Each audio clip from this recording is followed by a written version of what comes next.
안녕하세요. 별자리로 운명 읽기의 저자 이현실입니다. 오늘 제가 가져온 주제는요, 운이 좋아지는 방법이에요. 우리가 운명학을 공부하고 여러 가지 생각을 하고 그러한 것들이 결국은 운이 좋아지려고 하는 노력이 아닐까 생각이 들었거든요. 그래서 제가 여러 책과 다른 유튜브도 좀 참고해서 운이 좋아지는 방법, 그리고 제가 실제로 해봤던 것들에 대해서 이야기해 보려고 합니다. 자, 운이 좋아지는 방법은요, 크게 6가지로 제가 나눠봤는데요. 신체적으로 할 수 있는 거, 정신적으로 할 수 있는 거, 그리고 재물에 관한 거, 청소, 또 대인관계에 관한 거, 공간에 관한 거예요. 여러분들은 운이 좋아지는 방법을 각각 알고 계실 텐데요. 어떻게 사용하고 계시나요? 제가 하나씩 한번 설명해 드릴게요. 신체적으로는요, 매일 자신을 위해 운동하기래요.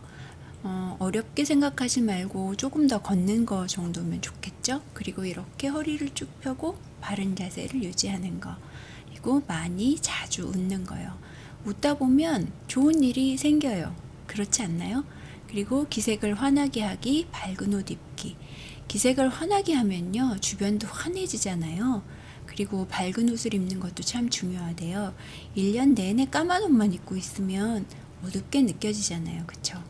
그리고 저도 사무실에 매일 출근을 하는데요. 저 자신이 까만 옷을 입고 혹은 굉장히 어둡게 입고 나간 날은 저 자신도 어둡다는 생각이 들거든요.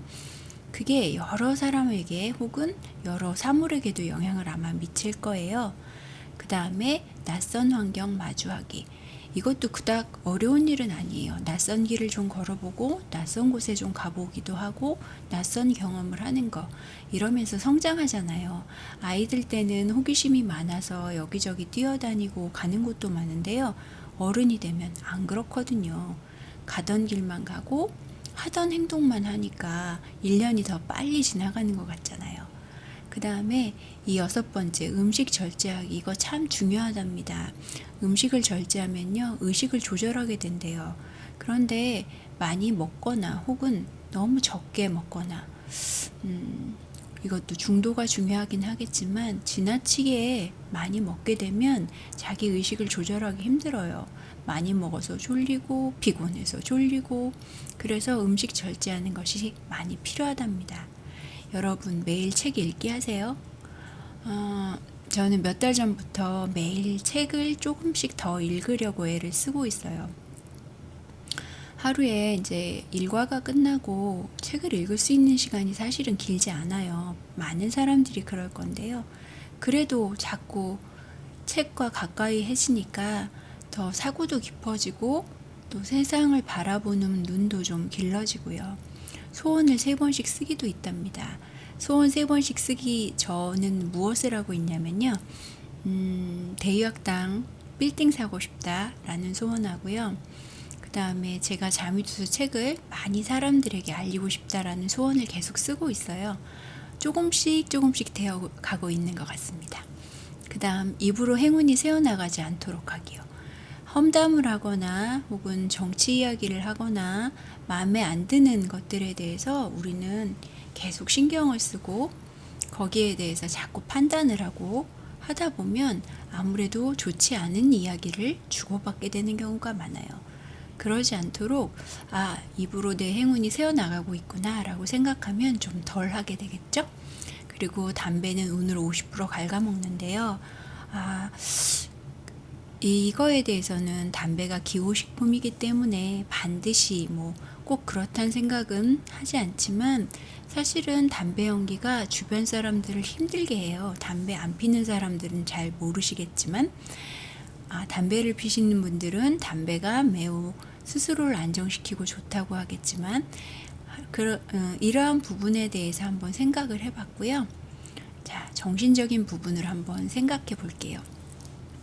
많이 배우고 많이 베풀기. 많이 배우고 자기가 배운 걸 열심히 베푸는 거 정말 중요하지 않습니까? 자신의 가치를 올려줄 것이고요. 자신을 잘 알수록 운이 좋아진대요. 그래서 운명학 공부하기도 포함된다고 하거든요. 이 말은 진짜 맞는 것 같아요. 자신을 잘 모르는 거 혹은 잘 아는 거에 따라 많은 행동에 변화가 오게 돼요. 자신을 잘 알면 더 기운차게 나갈 수도 있고 또 새로운 계획을 할 때도 도움이 되고요. 그 다음에 부모님 조상 섬기기. 요새는 조상을 섬기기보다는 애완동물을 많이 섬기는 듯 한데요. 어떤 때는 이런 생각이 들어요. 자식한테 드는 돈은 아까워하지 않고 부모님에게 드리는 건 좀 아까워하는, 이게 점점점 세상이 바뀌고 있는데, 아니, 인류 공통적일 거예요. 내리사랑은. 그렇긴 하지만 부모님과 조상을 섬기는 것도 정말 중요하다는 거죠. 부모님을 섬긴다는 건 이런 거예요. 자신을 낮출 줄 알고 공경할 줄 안다는 게 엄청 중요한 일이거든요. 그리고 명상하기, 만족하기, 깨어있기. 명상 좀 하시나요? 명상을 하다 보면요, 저도 그렇게 자주 하는 건 아니지만 하다 보면 많이 감사함을 느껴요. 행복함을 느끼기도 하고, 아침 햇살에 햇빛에 몸을 맡기고 있고 눈을 조용히 감고 있으면 세상이 나에게 주는 축복 같은 생각이 들거든요. 명상 한번 해보세요. 그 다음 경청하기와 배려하기. 경청한다는 건요, 많이 들어준다는 뜻이잖아요. 누군가가 이야기를 하고 싶고 이야기를 할 때 많이 말하기보다 들어주면 그 사람과 많은 생각을 교감할 수 있어요. 그것이 하나의 배려이기도 하고요. 그 다음에 항상 건강한 생각, 밝은 생각, 행복하다고 생각하면 진짜로 행복한 생각이 실현이 되는 것 같아요. 운이 좋다고 생각하기, 겸손하기. 아, 운이 좋아. 나는 운이 좋아? 그런 노래 있잖아요. 그 노래를 계속 듣고 있으면 정말 운이 좋아지는 것 같은 느낌이 나거든요.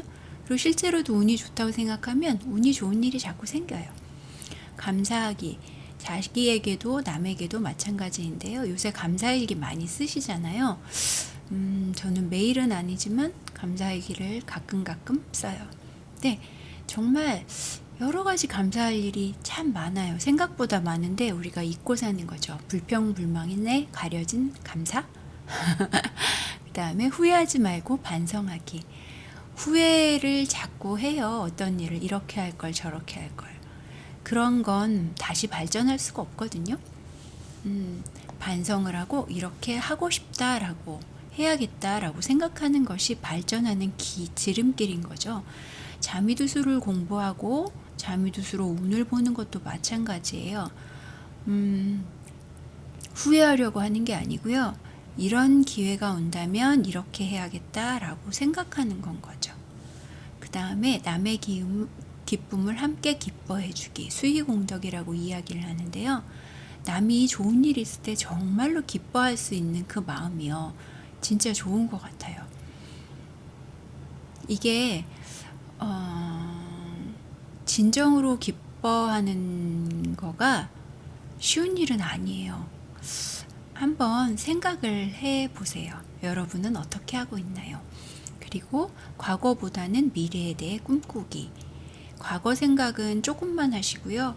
미래에 이러이러하게 변하고 싶다, 이러이러하게 가고 싶다 라는 것에 대해 꼭 꿈을 꿔보세요. 제가 읽은 대목 중에 이런 거 있었어요. 가장 좋은 운은 좋은 해석이래요. 꿈보다 해몽이래요. 정말 그래요. 자미두수 운을 볼 때 안 좋을 때가 있어요. 그런데 안 좋아요. 안 좋으니까 절망이에요. 더 이상은 할 게 없어요 라고 한다면 공부할 이유가 없는 거죠. 우리는 이미 가지고 태어난 거에서 조금 더 나아지려고 공부를 하잖아요. 하다 보면 좋게 해석을 하면 좋은 일이 생기게 돼요. 또 그 좋은 생각을 행동으로 옮기게 되니까 좋은 일이 발생하게 되는 거겠죠. 그리고 생각해낸 것을 기꺼이 공개하기. 이 부분은요. 사실은 비법이다, 비급이다 해서 숨기는 거 굉장히 많은데요. 그것보다는 좋은 것이 있다면 나눠야 하지 않을까 생각이 들어요. 유튜브도 마찬가지인 것 같아요. 가리고 숨기고 보여주지 않을 거라면 굳이 안 해야 되지 않을까요? 그래서 함께 공유하고 함께 좋은 길로 가는 것을 생각해내는 거죠. 그리고 일을 할 때는 끌지 않고 단숨에 하기. 여러분들은 그렇게 하고 계신가요? 저는 일에 몰두할 때 너무 열심히 하는데요. 어떤 때는 그래도 하던 걸 맞춰야지? 이렇게 하고 있다 보면 행복하다는 걸 느껴요. 약간 무아지경 같은 거? 자, 문제라는 포장지를 준대요. 세상 하늘에서. 그런데 그걸 잘 풀면 선물이 된다고 합니다. 정말 아름다운 말이 아닌가요? 사실은 문제를 해결하면 그게 선물이 될 텐데 문제에 우리가 빠져들고 지쳐버리는 거죠. 그럼 안 될 것 같아요. 나의 운명은 내가 결정하는 것이에요. 이건 살면서 여러분들도 다 느끼실 것 같아요. 또 삶의 질은 높아졌는데 행복도가 자꾸 떨어지잖아요. 사실 몇십 년 전에 비하면 훨씬 좋은 집, 좋은 차, 좋은 가구, 그리고 가전제품도 무척 많아요. 우리가 이렇게 핸드폰을 각자 갖고 다닌 지가 얼마나 되었을까요? 그런데도 지치거든요. 비교하기 때문이에요. 비교하지 않으면 많이 행복한데요. 이걸로도 충분하잖아요. 그죠? 자, 재물이요. 재물에 관한 가장 아주 보편적인 진리는요. 들어온 것보다 적게 쓰면 당연히 돈이 모여요. 그쵸? 그런데 들어오는 것보다 적게 쓰지 않고 들어오는 대로 쓰기 때문에 모이지 않는 거죠. 그리고 단기간에 부자 되는 건 쉽지 않지만요. 긴 기간을 하면 부자가 될 수 있어요. 제가 한 28년째 책 편집을 하고 있는데요. 하다 보니까 100권도 넘게 더 편집을 했고요. 수많은 것들이 남아있더라고요. 이걸 1년 안에, 2년 안에 하라고 했으면 아마 못했을 거예요. 그런데 이게 세월이 흐르면서, 나에겐 책이 쌓였구나, 나 책부자구나, 그런 생각합니다. 그리고 자신을 위해 쓰기보다는 남을 위해 쓰기. 물론 그래요. 자신이 더 중요하죠. 많이 소중한 게 자신인데요. 책을 편집할 때도 마찬가지인 것 같아요. 내 생각을 하는 게 아니고요. 독자가 어떻게 이 책을 읽고 이해할 수 있을까? 어떻게 응용할 수 있을까? 라는 생각을 하면서 편집을 하는 거죠. 저는 책을 내는 것이 하나의 보시라고 생각을 해요. 내가 조금 더 먼저 안 사람으로서 이것을 해줄 수 있다는 것도 큰 기쁨인 것 같아요. 그리고 비우면 채워진다. 이 말은 맞죠. 그릇이 비어야 그릇에 채워지잖아요. 그리고 자신의 그릇만큼 돈이 담긴다. 이것도 정말 맞는 말이에요. 로또가 당첨이 되고 혹은 돈을 주어서 부자가 된다고 한들 그걸 유지하지 못한 사람은 너무너무 많아요. 자신이 그러한 그릇이 되어야 그러한 일이 발생하는 거죠. 제가 오늘 이 세 가지에 대해서 말씀드렸어요. 정신적인 부분, 또 신체적인 부분, 재물에 관한 부분, 운이 좋아지는 방법인데요. 이것 중에 여러분은 무엇을 하고 계신가요? 또 이 중에서 하실 수 있는 것을 한 가지라도 더 늘린다면 훨씬 더 좋은 나날을 맞이하시게 될 거예요. 감사합니다. 다음 시간에 뒤에 부분에 대해서 다시 해드리겠습니다.